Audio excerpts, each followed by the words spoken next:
Parce que la promesse de Dieu, c'était que si un foyer met le sang d'un agneau sur les linteaux de sa porte, l'ange de la mort va sauter de leur maison. Cet ange qui va tuer tous les premiers-nés en Égypte. La fête des pains sans levain, c'était 7 jours, suivant les 7 jours après la Pâque, une célébration de manger le pain sans levain. Pourquoi? Parce que le pain sans levain fait référence au fait que les Israélites, à l'exode d'Égypte, étaient si pressés qu'ils n'avaient même pas le temps à attendre le lever du pain. Le Dieu sauveur. La Pâque et la fête des pains sans levain, ensemble, commémorèrent et célébrèrent le fait que Dieu est sauveur. Il a sauvé et délivré Israël de l'esclavage en Égypte. C'est le toile de fond du drame qui va se dérouler avec le dernier repas de Jésus avec ses disciples, son arrestation et sa crucifixion. Quelles sont quelques implications pour nous, pour verset 1? Saviez-vous que la scène était en fait un repas de Pâques?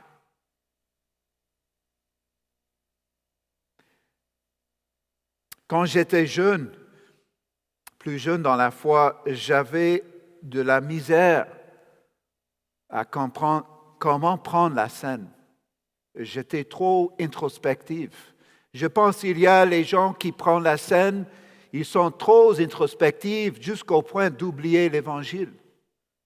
Il y a des autres qui prennent ça à léger et j'ai plus peur pour ce type de gens parce qu'ils oublient l'Évangile aussi. Donc, comment prendre la scène? En fin de compte, nous prenons la scène, premièrement, en mémoire de ce que Dieu a accompli à notre égard dans la mort et la résurrection de Jésus-Christ. Et nous le faisons aussi avec reconnaissance et un nouveau engagement à vivre à la lumière de l'Évangile. C'est ça la scène. Et si on attache la scène à notre thème ce matin, le thème de la trahison, la scène, c'est le moment, c'est un des moments qu'on proclame, qu'on valorise Jésus au-dessus de toute autre chose et de toute personne. C'est un moment de proclamer la mort de Jésus-Christ et qu'on lui valorise au-dessus de toute chose, de toute idole qui veut prendre la place dans nos cœurs. C'est une opportunité de proclamer le fait qu'on valorise notre Seigneur. Oh, que Dieu nous donne, que nous choisissions de valoriser Jésus au-dessus de toute personne et de toute chose. Verset 2. Les principaux sacrificateurs et les scribes cherchaient les moyens de faire mourir Jésus, car ils craignaient le peuple. Les principaux sacrificateurs et les scribes cherchaient les moyens de faire mourir Jésus. Le verbe ici, chercher, est dans la forme imparfaite, qui exprime qu'ils cherchent continuellement un moyen de tuer Jésus. C'était projet numéro 1 pour eux. Pourquoi? C'est une question de valeur. Ils ont valorisé leur propre réputation que Jésus a mis en question par ses enseignements. Il a dit que les chefs religieux sont aveugles et ils conduisent les autres dans les ténèbres de l'ignorance. Donc, première chose, ils valorisent leur réputation et Jésus, ses enseignements étaient à l'encontre de leur réputation. Deuxièmement, ils valorisent l'argent qu'ils ont reçu au temple. N'oublie pas, c'était juste en Luc chapitre 19, verset 45, Jésus entre dans le temple et il chasse ceux qui vendent les choses dans le temple. C'est dans les prochains versets que les grands prêtres et les scribes cherchaient à le faire périr. Pourquoi? Ils valorisaient leur réputation et l'argent. Et aussi, ils valorisent la stabilité politique. Ils ne voulaient pas une manifestation du peuple. Ça peut mettre en question leur relation avec l'État romain. Donc, ça nous amène au grand problème pour eux. Ils avaient peur du peuple. Nous voyons justement dans le verset précédent, dans chapitre 21, 38, dès le point du jour, tout le peuple affluait vers lui dans la cour du temple pour l'écouter. En chapitre 19, quand Jésus a chassé les gens dans le temple, ceux qui vendent les choses, nous voyons en verset 48 de chapitre 19, mais en fait, car tout le peuple suspendu à ses lèvres l'écoutait.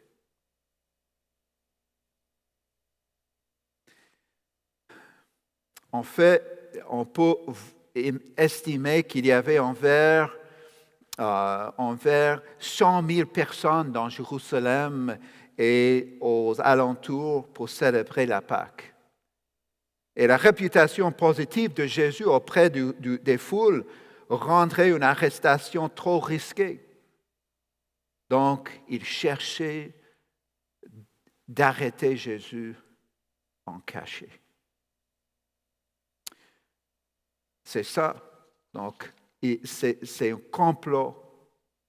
Les chefs religieux cherchaient à faire mourir Jésus parce qu'ils valorisaient leur propre prestige au-delà de Jésus. Une question de valorisation. Quelles sont quelques implications pour nous par rapport à verset 2? Il y a deux catégories de personnes dans le verset 2. Les chefs religieux qui veulent tuer Jésus par haine pour son enseignement et les personnes qui sont attirées à Jésus. Maintenant, il y a dans les commentaires ceux qui pensent qu'il y a un seul groupe de personnes qui accueillent Jésus dans l'entrée triomphale, qui ont changé leur vie pour dire « crucifiez-le ». Mais je suis de l'avis que le foule qui sont attirés à Jésus ici n'ont pas changé leur avis. Il y a une autre foule, et les chefs religieux qui étaient contre Jésus. Mais ce groupe qui sont attirés à Jésus, qui étaient suspendus à ses lèvres pour l'écouter, qui, dans notre texte ce matin, en fait, il venait à lui de l'aurore dans le temple pour l'écouter. Quelle catégorie nous décrit le mieux? Les chefs religieux ou la foule qui était attirée à Jésus pour écouter ses enseignements? J'espère et je suis convaincu pour la plupart ici ce matin, c'est la foule qui est la meilleure catégorie pour décrire notre état spirituel. Mais peut-être il y a les gens qui écoutent, qui sont toujours offensés par la vie et l'enseignement de Jésus. Que tu résistes la foi. Tu résistes à tourner et accepter Jésus comme ton Seigneur et Sauveur.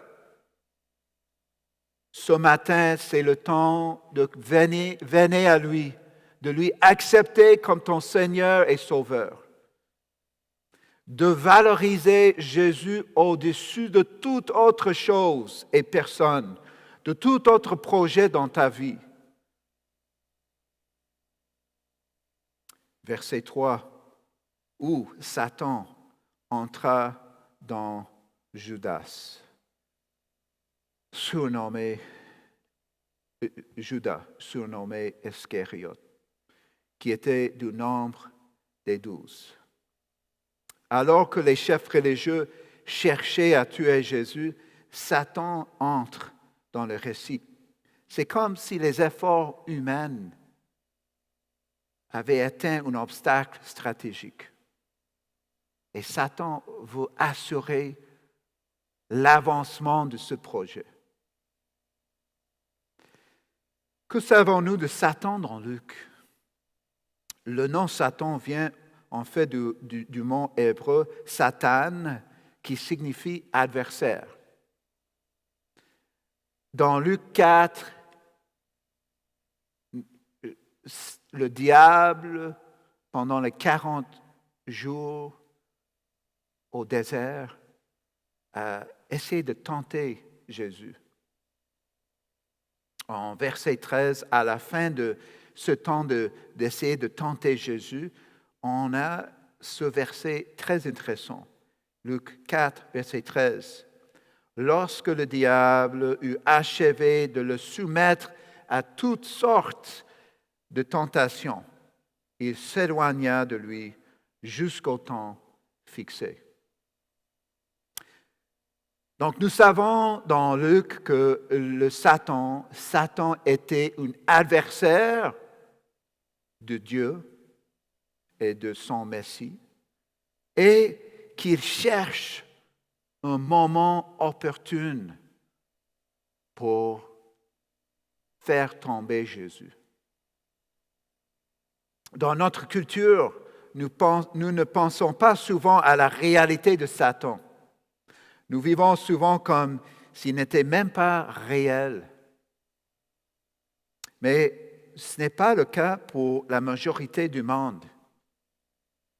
Dans le monde en développement, le monde majoritaire, ni pour la majorité de l'histoire mondiale de l'humanité. Et notre texte ce matin dit que le Satan est réel et une force réelle. Que savons-nous de Judas? Première chose, il était choisi par Jésus pour être l'un des 12 disciples. Il a eu la position privilégiée de marcher avec le Christ et d'observer tous ses miracles et enseignements. Comme le dit le théologien britannique du XVIIe siècle, Thomas Goodwin, Judas a entendu tous les sermons du Christ. Il a entendu tous les sermons du Christ, mais il n'a jamais mis sa foi en Christ. Il n'a jamais accepté Jésus comme son Seigneur et Sauveur. En fait, on n'a même pas une seule histoire qui montre quelque chose de bon dans la vie de Judas. Judas n'a jamais dit que Jésus est Seigneur. Le titre le plus élevé qu'il a donné au Jésus, c'est Rabbi. Et ça, c'est pas trop spécial, ce titre. Judas a écouté toutes les prédications de Jésus et il n'a jamais mis sa foi en Jésus. Nous savons aussi, deuxième point, nous savons aussi que Judas était le trésorier et un voleur. Jean 12, verset 6. Je cite ça. Qu'il était voleur et que, tenant la bourse, il prenait ce qu'on y mettait. Voici Judas. Et ce qu'il valorise, il valorisait l'argent. Jésus, troisième et dernier point par rapport à Judas, Jésus savait que Judas le trahirait. Jean 6, verset 64, je cite. Mais il en est parmi vous quelques-uns qui ne croient point. Pas de foi, Judas n'a pas eu la foi salvatrice. Car Jésus savait dès le commencement, je continue dans Jean 6, 64, car Jésus savait dès le commencement qui étaient ceux qui ne croyaient point et qui était celui qui le livrerait. Jésus le savait, car c'est ce qui a été prophétisé aussi dans Zacharie 11, 12 à 13. Ainsi, le verset 3 nous montre que Satan, le grand adversaire, entre dans Judas, le voleur, afin de trahir Jésus aux chefs religieux qui veulent l'assassiner. Vous avez peut-être vu l'émission de télévision Stranger Things. Ce qui est fascinant dans cette émission, qui n'est pas du tout chrétien, je vous avertis, c'est qu'elle se concentre sur quelque chose dont nous ne parlons pas souvent dans notre vision du monde occidental, la réalité du monde spirituel. L'émission Stranger Things développe toute une histoire autour de la façon dont un monde spirituel parallèle et ténébreux affecte la vie quotidienne d'un groupe de jeunes et toute une communauté. Fondamentalement, la série traite de la façon dont les forces spirituelles maléfiques affectent la vie des personnes dans une communauté. Je pense que cette émission traite un angle mort dans notre culture. C'est pourquoi c'est si fascinant. Satan entrant dans Judas n'était pas une fiction, mais un mal spirituel réel entrant dans un homme et détruisant sa vie. En fait, la faible valorisation du Christ par Judas est utilisée par Satan pour trahir Jésus. Quelques implications pour nous de verset 3. Comme le lion a tendance à cibler le plus faible dans le troupeau, Judas est ciblé par Satan. 1 Pierre 5, 8 à 9. Le danger du monde spirituel pour ceux qui sont spirituellement faibles est réel. Quel est votre point de vue sur le monde spirituel? Vivez-vous comme s'il n'existe pas? Ce n'est pas ça que la parole de Dieu enseigne. Notre passage des Écritures nous enseigne que le diable est réel, les démons sont réels, la possession satanique se produit, mais la seule abri, la seule protection, c'est en Christ. Juste une petite parenthèse qui, pour moi, peut être une série de prédications. En Genèse 3,15, nous avons ce qu'on appelle le proto-évangile. Cela veut dire que c'est la première référence à l'évangile dans toute la Bible. Genèse 3,15, c'est juste après la chute.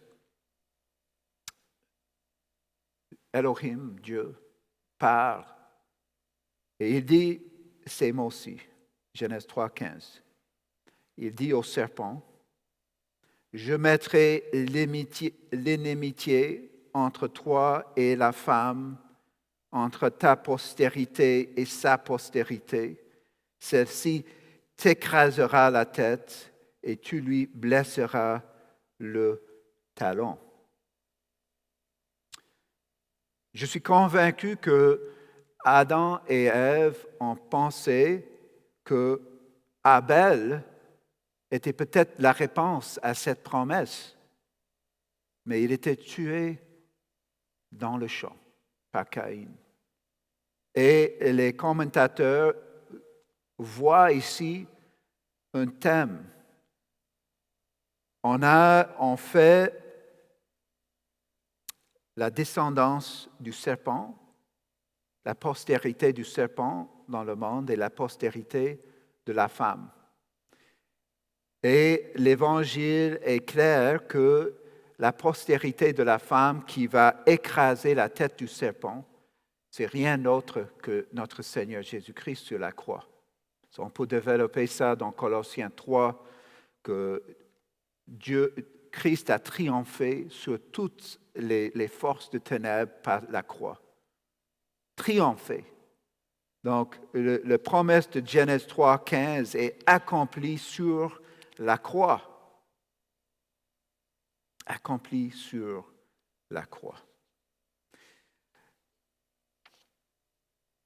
Donc, le seul abri pour ton âme éternelle, c'est de saisir le Seigneur Jésus-Christ, qu'aujourd'hui soit le jour que tu mettes ta foi en lui. Et je veux parler aussi aux chrétiens. Peut-être tu as les tendances introspectives comme moi, mais pendant mes années au séminaire, un frère m'a dit que la foi se renouvelle chaque matin.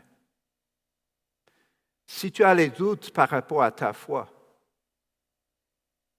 renouvelle ta foi maintenant. Dis au Seigneur, je mets ma foi en toi. Commence aujourd'hui, encore, à nouveau, d'être sûr que ta foi est en lui.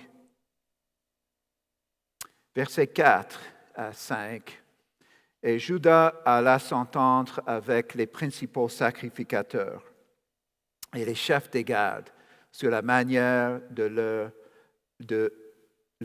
leur livrer. Ils furent dans la joie et ils convinrent de lui donner de l'argent. Le lien entre la possession satanique et l'action de Judas est intéressant. Mais ici, je veux être clair que Judas reste responsable pour ses décisions. Même s'il y a une influence satanique, il reste responsable pour ce qu'il a choisi à faire, la trahison. On ne peut pas dire que le diable nous force à pécher. Nous sommes responsables pour nos choix.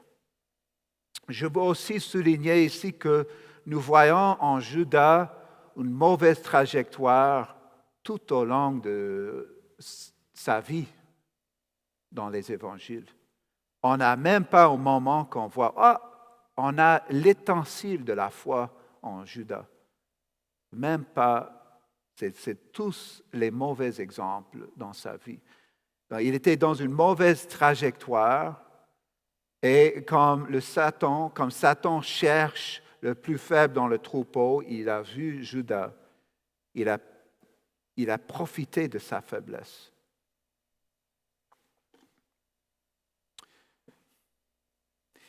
Judas va s'entendre avec les principaux sacrificateurs et les chefs de garde. Nous avons maintenant les trois antagonistes ici, les chefs religieux, Satan et Judas, qui complotent en cachette le meurtre de Jésus. Ils ont décidé de lui donner de l'argent. Avec cette phrase, cela nous révèle deux choses.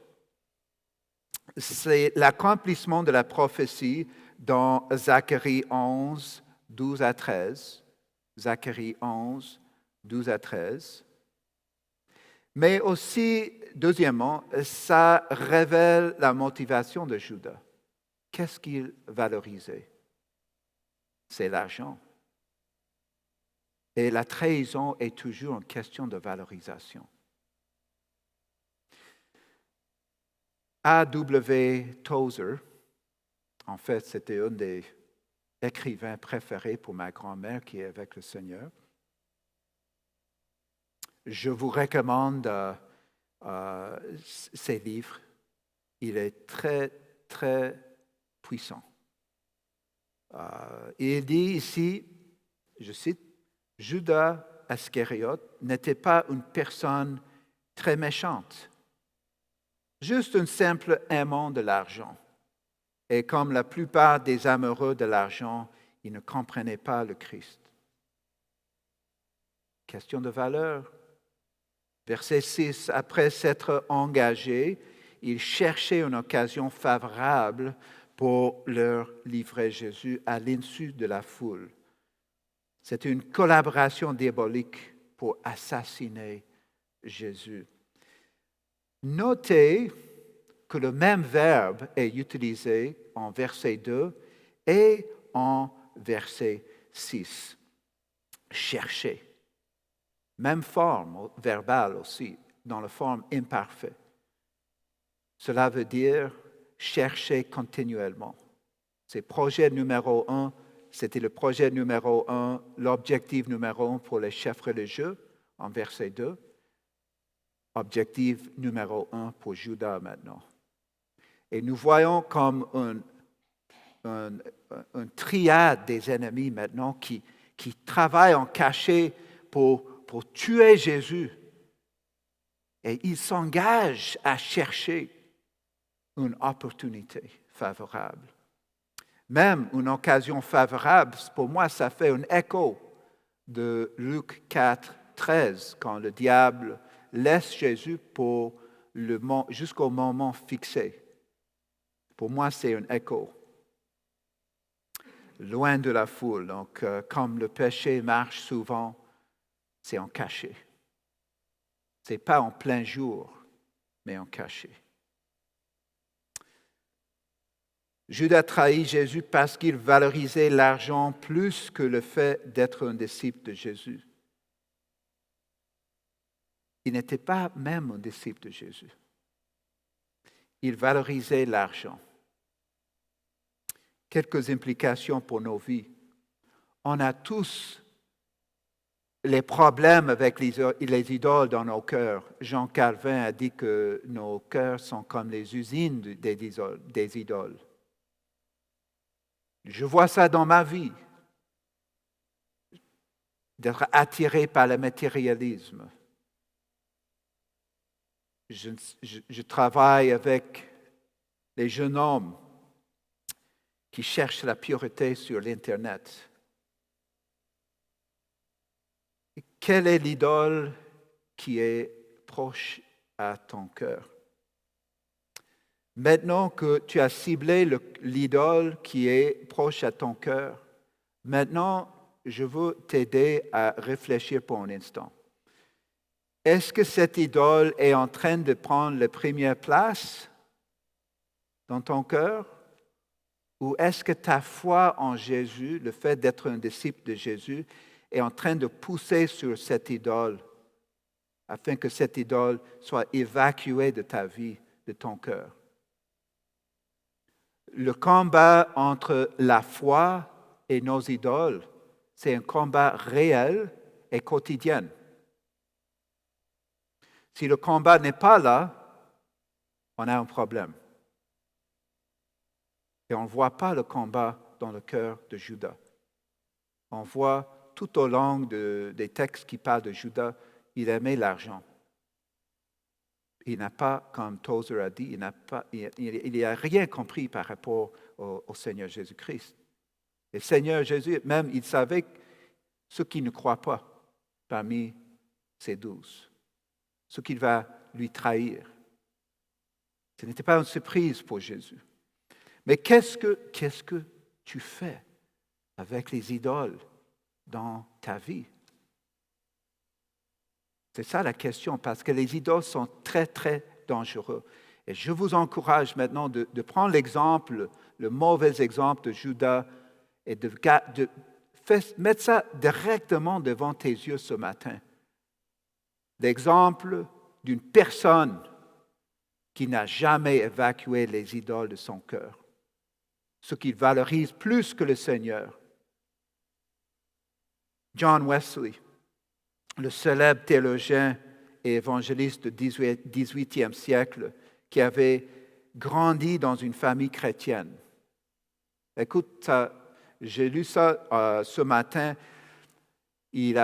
Sa maman a fait l'école à la maison avec tous ses enfants. Elle a eu 19 grossesses. 9 enfants qui ont survécu. Parmi lesquels il y a John et Charles Wesley, 2 hommes importants dans l'histoire de l'Église et le premier réveil. Chaque semaine, la mère de John Wesley fait une entrevue face à face avec chacun de ses enfants pour faire une évaluation spirituelle, de voir leur état spirituel. Mais c'était plus tard dans sa vie qu'il était converti. John Wesley a même mémorisé beaucoup, parce que sa mère a exigé à tous ses enfants de mémoriser beaucoup de textes dans le Nouveau Testament. Il avait même mémorisé beaucoup des textes dans la Bible, a grandi sous l'enseignement de la parole, mais il n'était pas converti. Judas a écouté toutes les prédications de Jésus, mais il n'était pas converti. Est-ce que vous venez à l'église? Est-ce que tu écoutes les prédications à la maison juste parce que tes parents écoutent les prédications? Est-ce que tu viens à l'église juste parce que tes parents viennent à l'église? Judas, tu dois avoir peur d'histoire de Judas. Que ce matin soit le jour que tu choisis d'accepter Jésus comme ton Seigneur et Sauveur, que tu mettes ta foi en lui. Ne tarde plus, c'est le jour. Écoute ce que John Wesley a dit après à un de ses profs de séminaire qui n'a jamais parlé de l'Évangile. Il était dans sa lettre un peu brusque avec son ancien prof de théologie. Mais je prends un excerpt de cette lettre. Je cite, « Je sais que je n'avais pas la foi, sinon la foi d'un diable, la foi de Judas, cette ombre spéculative, imaginaire, qui vit dans la tête et non pas dans le cœur. Cette foi ne sauve pas. Cette foi est une illusion. Et avec le temps, ça sera évident que tu n'as jamais cru dans le Seigneur. Ce n'est pas trop tard de changer ton avis par rapport à Jésus.